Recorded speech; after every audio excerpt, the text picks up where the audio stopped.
We form opinions of others and ourselves that are rather simplified. We settle for the easiest and most convenient story to tell ourselves. What if, however, we could dive below the surface and see deep within, getting closer to the actual roots of what causes human behavior? What if we could understand why some people turn envious and try to sabotage our work, or why their misplaced confidence causes them to imagine themselves as godlike and infallible? What if we could truly fathom why people suddenly behave irrationally and reveal a much darker side to their character, or why they are always ready to provide a rationalization for their behavior, or why we continually turn to leaders who appeal to the worst in us? What if we could look deep inside and judge people's character, avoiding the bad hires and personal relationships that cause us so much emotional damage? If we really understood the roots of human behavior, it would be much harder for the more destructive types to continually get away with their actions. We would not be so easily charmed and misled. We would be able to anticipate their nasty and manipulative maneuvers and see through their cover stories. We would not allow ourselves to get dragged into their dramas, knowing in advance that our interest is what they depend on for their control. We would finally rob them of their power through our ability to look into the depths of their character. Similarly, with ourselves, what if we could look within and see the source of our more troubling emotions and why they drive our behavior, often against our own wishes? What if we could understand why we are so compelled to desire what other people have, or to identify so strongly with a group that we feel contempt for those who are on the outside? What if we could find out what causes us to lie about who we are, or to inadvertently push people away? Being able to understand more clearly that stranger within us would help us to realize that it is not a stranger at all but very much a part of ourselves, and that we are far more mysterious, complex, and interesting than we had imagined. And with that awareness we would be able to break the negative patterns in our lives, stop making excuses for ourselves, and gain better control of what we do and what happens to us. Having such clarity about ourselves and others could change the course of our lives in so many ways. But first we must clear up a common misconception. We tend to think of our behavior as largely conscious and willed. To imagine that we are not always in control of what we do is a frightening thought, but in fact it is the reality. We are subject to forces from deep within us that drive our behavior and that operate below the level of our awareness. We see the results, our thoughts, moods, and actions, but have little conscious access to what actually moves our emotions and compels us to behave in certain ways. Look at our anger, for instance. We usually identify an individual or a group as the cause of this emotion. But if we were honest and dug down deeper, we would see that what often triggers our anger or frustration has deeper roots.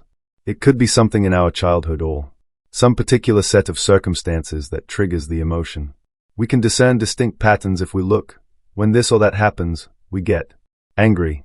But in the moment that we feel anger, we are not reflective or rational. We merely ride the emotion and point fingers. We could say something similar about a whole slew of emotions that we feel.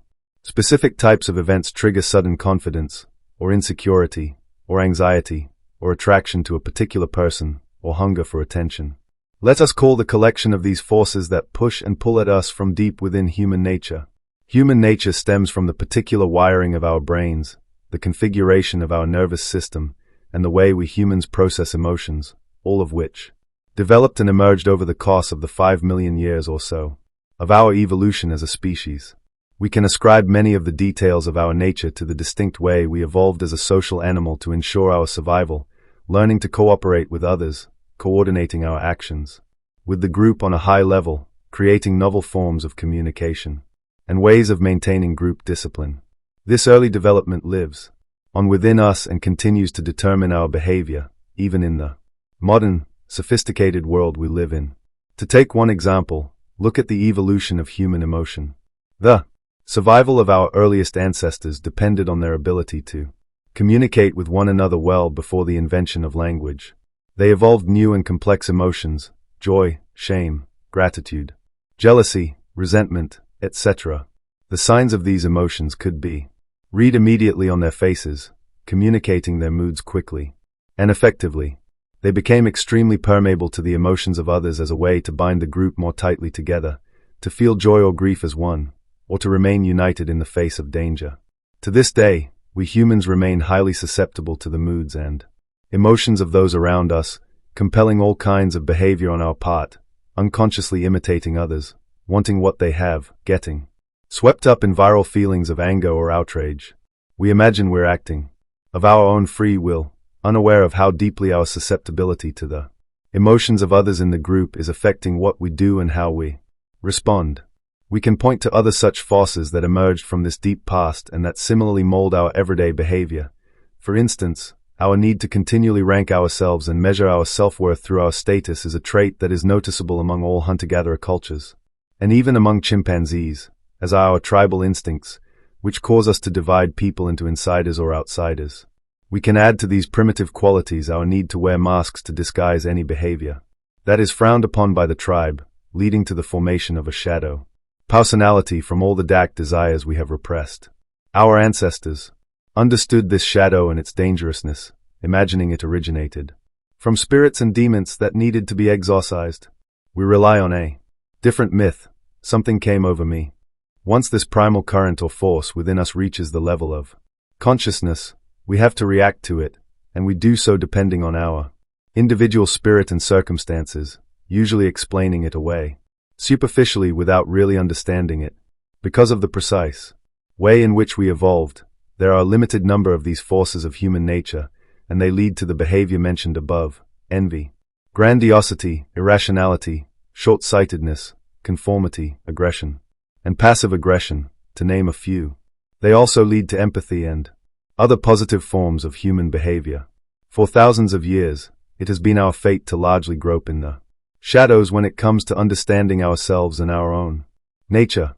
We have labored under so many illusions about the human animal, imagining we descended magically from a divine source, from angels instead of primates. We have found any signs of our primitive nature and our animal roots deeply distressing, something to deny and repress. We have covered up our darker impulses with all kinds of excuses and rationalizations, making it easier for some people to get away with the most unpleasant behavior. But finally we're at a point where we can overcome our resistance to the truth about who we are. Through the sheer weight of knowledge we have now accumulated about human nature, we can exploit the vast literature in psychology amassed over the last 100 years, including detailed studies of childhood and the impact of our early development, Melanie Klein, John Bowlby, Donald Winnicott, as well as works on the roots of narcissism, Heinz Kohut. The shadow sides of our personality, Carl Jung, the roots of our empathy, Simon Baron-Cohen, and the configuration of our emotions, Paul Ekman.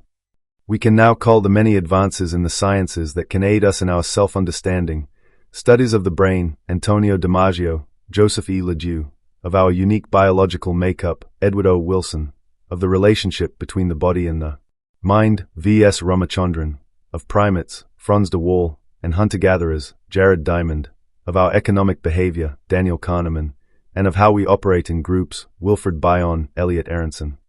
We can also include in this the works of certain philosophers, Arthur Schopenhauer, Friedrich Nietzsche, Jose Ortega y Gasset, who have illuminated so many aspects of human nature, as well as the insights of many novelists, George Eliot, Henry James, Ralph Ellison, who are often the most sensitive to the unseen parts of our behavior.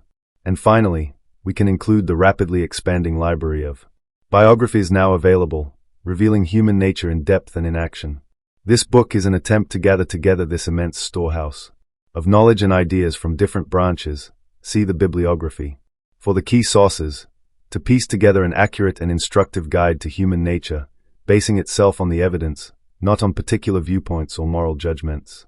It is a brutally realistic appraisal of our species, dissecting who we are so we can operate with more awareness. Consider the laws of human nature a kind of codebook for deciphering people's behavior, ordinary, strange, destructive, the full gamut. Each chapter deals with a particular aspect or law of human nature. We can call them laws in that under the influence of these elemental forces, we humans tend to react in relatively predictable ways. Each chapter has the story of some iconic individual or individuals who illustrate the law, negatively or positively, along with ideas and strategies on how to deal with yourself and others under the influence of this law. Each chapter ends with a section on how to transform this basic human force into something more positive and productive, so that we are no longer passive slaves to human nature, but actively transforming it. You might be tempted to imagine that this knowledge is a bit old-fashioned. After all, you might argue, we are now so sophisticated and technologically advanced, so progressive and enlightened, we have moved well beyond our primitive roots. We are in the process of rewriting our nature. But the truth is in fact the opposite. We have never been more in the thrall of human nature and its destructive potential than now. And by ignoring this fact, we are playing with fire. Look at how the permeability of our emotions has only been heightened through social media, where viral effects are continually sweeping through us and where the most manipulative leaders are able to exploit and control us. Look at the aggression that is now openly displayed in the virtual world, where it is so much easier to play out our shadow sides without repercussions. Notice how our propensities to compare ourselves with others, to feel envy, and to seek status through attention have only become intensified with our ability to communicate so quickly with so many people. And finally, look at our tribal tendencies and how they have now found the perfect medium to operate in. We can find a group to identify with, reinforce our tribal opinions in a virtual echo chamber, and demonize any outsiders, leading to mob intimidation. The potential for mayhem stemming from the primitive side of our nature has only increased. It is simple. Human nature is stronger than any individual, than any institution or technological invention. It ends up shaping what we create to reflect itself and its primitive roots. It moves us around like pawns. Ignore the laws at your own peril.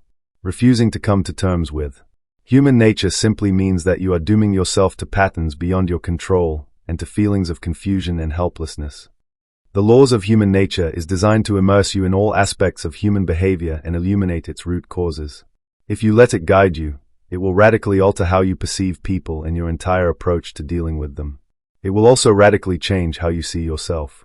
It will accomplish these shifts in perspective in the following ways. First, the laws will work to transform you into a calmer and more strategic observer of people, helping to free you from all the emotional drama that needlessly drains you. Being around people stirs up our anxieties and insecurities as to how others perceive us. Once we feel such emotions, it becomes very hard to observe people as we are drawn into our own feelings.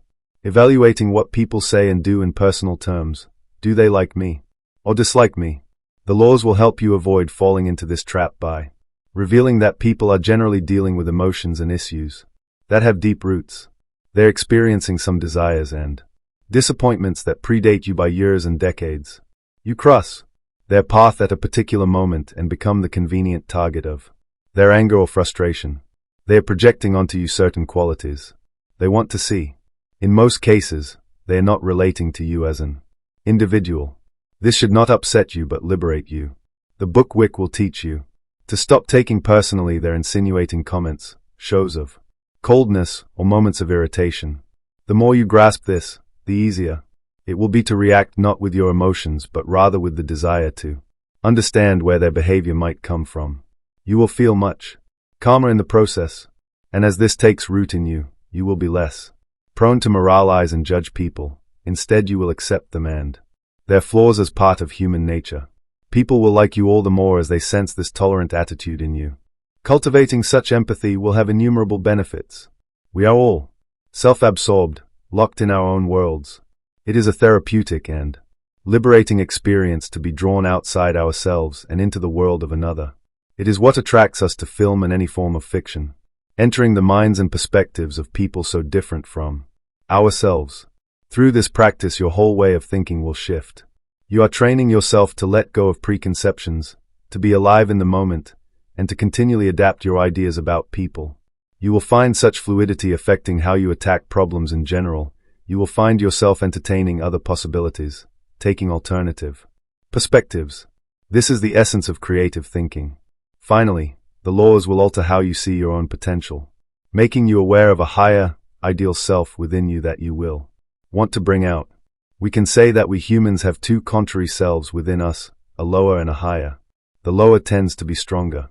Its impulses pull us down into emotional reactions and defensive postures, making us feel self-righteous and superior to others.